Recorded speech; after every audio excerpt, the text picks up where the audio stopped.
Hi, Clash Nation! This is Sean. And I am Vin, and we are the Beam Boys!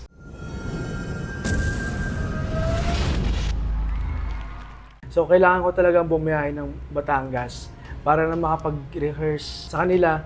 Doon kami minsan kumakanta sa dagat, di ba? Oo, dagat. Tabing dagat, para as in, mas buo yung boses, hindi namin isipin na may maingay, may maiingayan, para lang mabuo namin yung kanta ng maayos at saka perfect. Hindi kami nagsettle lang sa online na mag-practice. Kumbaga, dahil nga merong delay, we talk to each other po na mag-meet kami, kung saan man kami pwede mag-meet. And then, doon kami nag-practice. And at the same time, that night kasi gabi na siya dumating sa Tanawan. So, in-invite ko muna siya sa isang kainan sa may malapit sa dagat. And then, doon kami nag-decide mag-practice.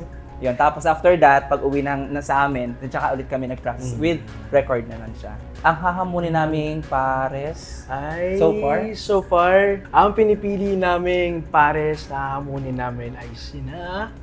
medyo Xandrex and Ate Melina. Yeah.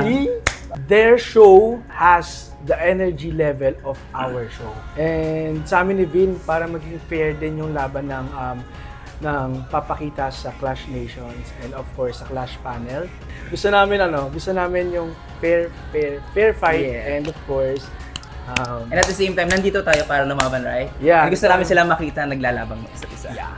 Sila ang pinili namin dahil feeling namin ay kaya namin sila. Kaya namin. Kaya natin? Actually, kaya naman namin lahat. Pero grabe yun! The confidence. Ang galingan natin, Vin, kasi dami nating sinacrifice dito. Mga tulog, minsan nag-sacrifice namin ng tulog, which is ayun yung pinaka-crucial sa lahat. Dami namin sinacrifice dito and huwag natin nahayaan na mapunta sa wala lahat ng mga pinaghirapan natin, pinag-practice na natin. Huwag natin hayaan na yung 2 minutes and 30 seconds nang ipapakita natin sa tao.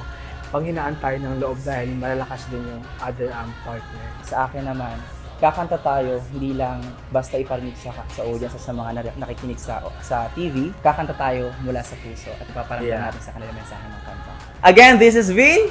And this is Sean And we are the Beam Boys! Yeah!